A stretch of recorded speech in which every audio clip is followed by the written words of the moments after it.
कराची शहर के लिए इंशाल्लाह ताला इसी साल हम डबल डेकर बसेस भी लेके आ रहे हैं। मेरे दोस्त जुबैर शाह साहब ने कहा कि जी हम लंदन की तरह बसें आ गई तो लंदन की तरह सड़कें भी आए। इंशाल्लाह ताला लंदन की तरह जो भी सूबाई सड़कें होंगी वो बनेंगी, लेकिन डबल डेकर बसेस का भी मैं आपको टेक्निकल चीज़ बता दूं कि कोशिश ये होगी कि हमारे शारा फैसल में चलें, क्योंकि बाकी जगहों पे हमारे अल्हम्दुलिल्लाह केबल और वो तारों के जो हमने खुद गुच्छे बनाए हुए हैं उसको भी रिजॉल्व करने के लिए हुकूमत कोशिश कर रही है कि हम सब स्टेक होल्डर्स को साथ लें और उस से भी निकालें। लेकिन एटलीस्ट शारा फैसल पे और इस तरह की सड़कें जहाँ पर ये वायरिंग के हैंगिंग वायर्स के इशू नहीं है, वहाँ पे डबल डेकर बसें इसी साल अल्लाह ताला ने चाहा तो हम शुरू करने जा रहे हैं, ताकि हम अपने शहर को मज़ीद बेहतर बना सकें, हम अपने शहर को मज़ीद ये चीज़ें उनके लिए बेहतर कर सकें। न्यू इंडस्ट्रियल जोन की एक बात रह गया था, मैंने आपको धाबी जी की बात की, लेकिन न्यू इंडस्ट्रियल जोन में मैं खुद आपसे वादा करता हूँ कि आज की मीटिंग के हवाले से मैं प्रेसिडेंट ऑफ पाकिस्तान से और चीफ मिनिस्टर साहब से इनको मिनट करके इनको आपका मैसेज भी दूंगा। और मुझे जितना जानता हूँ प्रेसिडेंट आसिफ अली जरदारी साहब को मैं आपको गारंटी के साथ दे दूंगा, वो कहेंगे कि जी इनको शायद ज़मीन मुफ्त में दे दो और इनको बोलो कि जी वो इंडस्ट्रीज लगाएं। जो मैं हमारे प्रेसिडेंट साहब को जानता हूँ वो एग्जैक्टली ये कहेंगे कि जी अगर आप कह रहे हैं कि आपको पंजाब में 1 करोड़ रुपए में एकड़ मिल रहा है तो प्रेसिडेंट साहब शायद ये कहें कि जी आप हमारे इंडस्ट्रियलिस्ट को मुफ्त में ज़मीन दें इस शर्त के साथ कि 2 साल में वो वहाँ पे इंडस्ट्री लगाएं। तो इतना मैं अपने लीडरशिप को के विजन को और उनकी सोच को मैं जानता हूँ, तो अल्लाह ताला ने चाहा तो वो भी बेहतरी से हो जाएगा। और लॉ एंड ऑर्डर काफ़ी हद तक बेहतर है। अब मैंने ये बात बोल दी बेहतर, तो मीडिया वाले जो वो क्लिप चलाएंगे कि बेहतर है और कल को फिर कुछ दिखा देंगे। देखिए जी, इस वक्त कराची में जो स्ट्रीट क्राइम का इशू है, अगर दुनिया के किसी भी मेट्रोपॉलिटन सिटी में आप चले जाएंगे दुनिया भर में, तो वो यही आपको इसी से कमो बेश किस्म के इशूज़ नज़र आएंगे। जिस तरह जुनेद साहब ने कहा कि हम इसको किस तरह पेश करते हैं, आप दुनिया की किसी भी इंटरनेशनल न्यूज़ उठा लें, मैं आपको बताऊं कि जी यूके में इस वक्त जो स्ट्रीट क्राइम है ना, उसके मुकाबले में मैं कोई मिसाल नहीं दे रहा, कोई कंपैरिजन करना ना शुरू करते या मेरी ट्रोलिंग ना शुरू करते, बराए मेहरबानी कर भी दें तो कोई बात नहीं है, हम लोग आदी हैं। लेकिन जितना वहाँ पे आप सड़क पे वॉक तक नहीं कर सकते, हाँ, छुरियाँ लेकर कितने आपके पाकिस्तानी यहाँ जो बच्चे यहाँ वो जो पढ़ रहे हैं उनको सबके साथ जो है मगिंग हुई और इस तरह के इशूज़ हुए कि आप वॉच नहीं पहन सकते, आपको हाथ में कोई घड़ी नहीं पहनते, मोबाइल आपको आपसे छीन के चले जाते हैं, साइकिल सवार आते हैं और वो बाकायदा, और वहाँ पे उतने एक्शंस भी नहीं होते, लेकिन इश्यूज़ हैं, ठीक है ना। हम नहीं कहते कि हमारे पास आइडियल है, लेकिन जो पहले यहाँ पे इशूज़ थे कि 10-10 दिन जो आपकी फैक्ट्रियाँ बंद, 3-3 दिन की हड़तालें, 4-4 दिन के सोग, जलाओ घेराओ भत्ता, ये सारी चीज़ें अल्हम्दुलिल्लाह इससे कराची अभी पाक है और अल्लाह ताला ने चाहा तो आइंदा भी जो है इस चीज़ में मज़ीद बेहतरी आएगी। तो लॉ एंड ऑर्डर पे मैं ये कह दूं कि हमारे पूरे दुनिया को मैसेज दें कि जी हम महफूज जगह पर हैं, यहाँ पे लोग कारोबार करें, और जिस तरह जुनेद साहब ने कहा कि हम अपने ही मुल्क में या अपने शहरों को गंदा करके ना पेश करें, हम पॉजिटिविटी को भी दिखाएं। मेरी गुजारिश होगी कि जिस तरह काटी के प्रेसिडेंट साहब ने कहा, आप सब लोग भी आप खबर भले दें, लेकिन ये खबर नहीं है। अगर किसी से मोबाइल छीन गया, वही खबर आपको दुनिया के किसी भी बड़े इंटरनेशनल जरीदे में नहीं मिलेगी। हमारे पास हम कोशिश ये करते हैं कि हम लाल डब्बे इस तरह में घुमाएं कि जी किस तरह हम नेगेटिविटी दिखा रहे हैं, थोड़ी हम अपनी सोचों को भी उसमें तब्दील करें। KCR की बात हुई, कराची सर्कुलर रेलवे बहुत ही इंपॉर्टेंट प्रोजेक्ट है और इस पर फिर मैं कहूँगा कि पाकिस्तान पीपल्स पार्टी की लीडरशिप बहुत ही संजीदा है। ऑफिशियली मैं अनाउंस नहीं करूँगा, लेकिन नेक्स्ट मंथ एक हाई पावर डेलीगेशन चाइना जा रहा है और उसमें शायद हम भी हों, और यही मुद्दा लेकर हम चाइना भी जा रहे हैं, क्योंकि हमारी नीयत यह है कि हम चाहते हैं कि KCR बने और यहाँ के लोगों को उसकी वो सहूलत जो है वो हम दे सकें। सेस पे बात हुई, ये बहुत अच्छी बात की, और मैं समझता हूँ कि जब मैं एक्साइज मिनिस्टर था तो हमने थोड़ी उसमें केस में थोड़ा जिद्दत लेके सिंध हाई कोर्ट ने फैसला दिया कि जी ये सेस टैक्स जो है, जो एक्साइज टैक्सेशन रिसीव करती है, ये सिंध हुकूमत को मिलना चाहिए। सुप्रीम कोर्ट में हमारे कुछ ताजिर बरादरी, कुछ नहीं बहुत ज़्यादा ताजिर बरादरी वहाँ पे गई हुई है। इस वक्त भी कोई 190 अरब रुपए, आपके 190 अरब रुपए सुप्रीम कोर्ट में फंसे हुए हैं, क्योंकि वो डिसीजन नहीं हो पा रहा। और डिसीजन इसलिए नहीं हो पा रहा कि पिटिशनर भी मेरे ख्याल से कोई सैकड़ों की तादाद में, तो जब सैकड़ों की तादाद में पिटिशनर होंगे तो सैकड़ों की तादाद में उनके वकील वहाँ पे आर्ग्यूमेंट करेंगे। तो ये किस जन्म में काम होगा, किस सदी। गुजारिश की है हुकूमत ने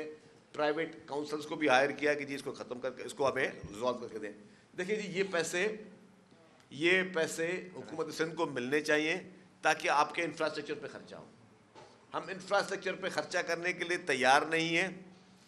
क्योंकि हमारे पास इंफ्रास्ट्रक्चर के लिए हमें पैसे चाहिए। अब ये पैसा अगर हमारे चंद कारोबारी हजरात, जहाँ मैं कारोबारी हजरात को सर का ताज समझता हूँ, कि मैं कहता हूँ उनको सर पे बैठाया जाए, हमारे सर का ताज है, वहाँ पे हमारे कुछ चंद कारोबारी हजरात बराए मेहरबानी इससे मुख्तलिफ एसोसिएशंस बात करें, काटी बात करें, इनसे कराची चैम्बर ऑफ कॉमर्स बात करें, इनसे बाकी कोरंगी इंडस्ट्रीज़ वाले बात करें, बाकी सब मुख्तलिफ जो है हमारे जो एसोसिएशंस हैं बिजनेस की साइट वाले, वो बात करें कि जी आप अपने इन केसेस को विड्रॉ करें। ये पैसा गारंटी के साथ है कि ये पैसा अच्छा कट आपका भी रहा है, ये नहीं कि पैसा आपका नहीं कट रहा। या तो आप केस जीत के बैठे हो तो आपको पैसे नहीं देने पड़ रहे, पैसे आप दे रहे हो वो कोर्टों में जमा करवा रहे हो। अब यही 190 अरब रुपए अगर आज से 2 साल पहले आ जाते तो शायद 2 साल पहले शायद उससे कोई 100 किलोमीटर बन जाता, आज उससे 50 किलोमीटर बन सकेगा, क्योंकि आपकी प्राइस हाइक और आपकी जो इन्फ्लेशन का ये लेवल रह गया। तो बराए मेहरबानी खुदा के वास्ते मेरी इल्तिजा होगी कि कुछ संजीदा चीज़ों में हम सब संजीदा हो जाएं और हुकूमत की रेट जो है वो कायम रहे। यही कीमत, यही पैसे जो है इन्हीं सेस केस में लगेंगे और इसको आप सब लोग करें। और क्यों ना लगे, अगर पूरे पाकिस्तान से गुड्स यहाँ से जा रही हैं, पोर्ट तो एक ही है ना हमारा भाई, अगर पूरे पाकिस्तान से हैवी ट्रैफिक जो है, अगर लेट सपोज कि पंजाब, खैबर पख्तूनख्वा, बलूचिस्तान से भी किसी का भी कोई माल उतरा है कराची पोर्ट में, तो वहाँ से उस हैवी ट्रक ने, हैवी गाड़ी ने वहाँ से आना है और वो लेके अगर उसने वापस वहाँ लेके जाना है, तो वो अगर ट्रांसपोर्टेशन में वो हमारी सड़क ख़राब कर रहा है, अगर हमारा वो इंफ्रास्ट्रक्चर ख़राब कर रहा है, तो वो टैक्स हुकूमत क्यों ना ले। तो मेरी एक ये गुजारिश है कि इसमें हमें सबको मिलकर संजीदा होना चाहिए। देखिए जी, इश्यूज़ हैं, इश्यूज़ कराची में मैं मानता हूँ हैं और सीरियस इश्यूज़ भी हैं, लेकिन हुकूमत सिंध संजीदा है। हमारे, जिस तरह मैंने कहा कि लॉ एंड ऑर्डर हमारा एक बहुत बड़ा मसला था, उस पर काफ़ी हद तक कंट्रोल आया है। इसी तरीके से पानी एक बहुत बड़ा मसला है, पानी के लिए K4 पे भी हुकूमत सिंध काम कर रही है, पानी के लिए अभी हब कैनाल पे भी बहुत ही रैपिडली काम हो रहा है और वो भी काम आप देखने जाएं स्टेट ऑफ द आर्ट, जितना जल्दी में वो काम हो रहा है और जितनी बेहतर क्वालिटी काम हो रहा है, वो भी अपने आप की एक मिसाल है। इसी तरीके से कराची का एक बहुत बड़ा मसला गार्बेज का था कि जी गार्बेज, कचरा कुंडी, हमें कहा ही जाता था कचरा कुंडी।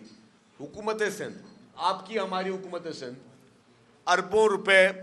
दे रही है सॉलिड वेस्ट मैनेजमेंट को, और वो सॉलिड वेस्ट मैनेजमेंट से तमाम इलाकों से, हर जोन से कचरा उठाया जा रहा है।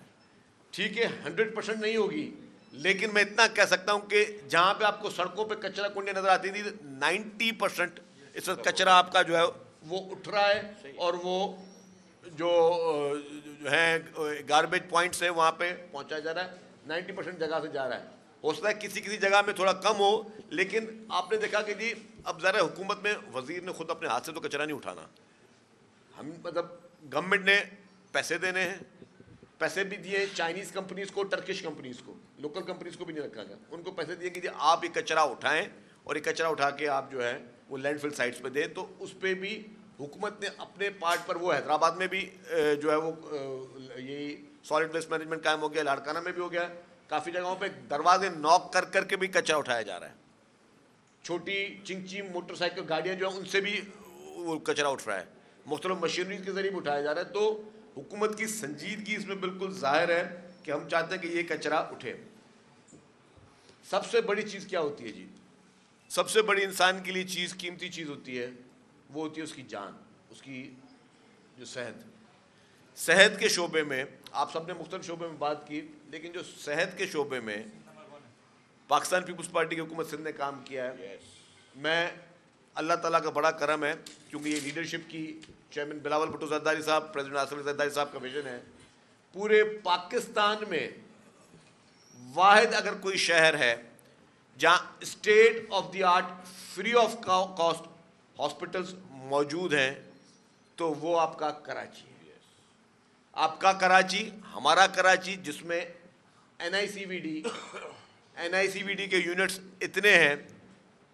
चेस्ट पेन यूनिट्स भी बनाए, एनआईसीवीडी की हॉस्पिटल भी बनाई गई, और फिर कंटेनर्स के जरिए भी चेस्ट पेन यूनिट बनाए गए कि खुदा ना खास्ता अगर किसी को चलते हुए कोई दूर है हॉस्पिटल से, उसको अचानक चेस्ट पेन होता है, तो वो जाके चेक करा लेगी, जी मैं अपनी ईसीजी करवा लेंगे, खुदा ना खास्ता हार्ट अटैक तो है या नहीं है, और अगर हार्ट अटैक है तो फौरी तौर पर उसको वहाँ पे इब्तदाई तिब्बी इमदाद मिल जाए। इसी तरीके से SIUT state of the art hospital आपके पास है। इसी तरीके से चिल्ड्रन हॉस्पिटल आपके पास state of the art hospital है। साइबर नाइफ जो आपकी हॉस्पिटल है, वो साइबर नाइफ जो आप पूरी दुनिया में चले जाएं, 11 मुल्कों में साइबर नाइफ इस वक्त चल रही है, 11 मुल्कों में। और 11 मुल्कों में जहां जहां साइबर नाइफ चल रही है, वहां पर $50,000 से लेकर $1 लाख में इलाज होता है। और दुनिया में वाहिद मुल्क है पाकिस्तान, दुनिया में वाहिद मुल्क है पाकिस्तान जहां पे साइबर नाइफ मुफ्त में इलाज हो रहा है। और वो सिर्फ मुफ्त में इलाज जो है कैंसर का, सिर्फ कराची के शहरियों के लिए नहीं हो रहा है, सिर्फ सिंध के शहरियों के लिए नहीं हो रहा, पूरे पाकिस्तान से लोग आ रहे हैं मुफ्त इलाज कराने के लिए। ईरान से, अफगानिस्तान से, आपकी नेबरिंग कंट्रीज से लोग जो है वो भी मुफ्त इलाज कराने के लिए आपके साइबर नाइफ में आ रहे हैं। तो मुझे ये बताएं, गंबट हॉस्पिटल जो है आपकी सिंध में बनी हुई है, स्टेट ऑफ द आर्ट, जहां पे लिवर और लंग्स का ट्रांसप्लांट फ्री ऑफ कॉस्ट हो रहा है। इसी तरीके से हेल्थ सेक्टर में जो जिस तरीके से हुकूमत सिंध ने काम किया है, क्योंकि ठीक है इंसान के 100 मसले होते हैं, 100 इशूज़ हैं, लेकिन जो हेल्थ का इशू है उससे बढ़कर कोई चीज़ नहीं। कहते जान है तो जहान है। और मैं आपको एक बात बताऊं, क्योंकि ये बात मैं पहले 10 दफ़ा कह चुका हूँ, मीडिया में लोगों ने देखी भी है, आप लोगों से पहली दफ़ा मेरी इंडस्ट्री से बात हो रही है। मेरा ताल्लुक हैदराबाद से, हैदराबाद का रूरल एरिया टंडो जाम, जहाँ का मैं शहरी हूँ। सुबह को 4, साढ़े 4 बजे मुझे हुआ हार्ट अटैक, और बहुत सीवियर किस्म का हार्ट अटैक था। मुझे तो चला भी नहीं जा रहा था, होश भी नहीं था। मैं फुल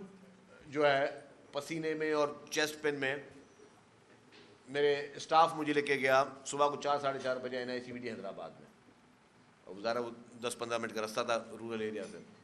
जब मैं वहाँ पे गया, मैं हैदराबाद का MPA भी हूँ, उस वक्त भी मैं मिनिस्टर था, 2 साल पहले जनवरी की बात कर रहा हूँ। उन्होंने देखा कि मैं वहाँ पे इलाज कराने आया हूँ, उन्होंने कहा पहले वेट करें, एक और पेशेंट है, पहले उसको ले जाएंगे OT में। बाय नोइंग के फैक्ट कि भाई is the sitting minister, is the MP of this city, but उसके बावजूद भी उन्होंने कहा कि नहीं, मेरिट फर्स्ट। और उसके बाद अल्हम्दुलिल्लाह उन्होंने मुझे वहाँ पर खैर स्टंट डले, मेरी आर्टरीज जो है 95% ब्लॉक थी, स्टंट डले, और मुझे भी उन्होंने उस वक्त फ्री ऑफ कॉस्ट इलाज करके दिया। लेकिन कहने की बात यह कि वो हॉस्पिटल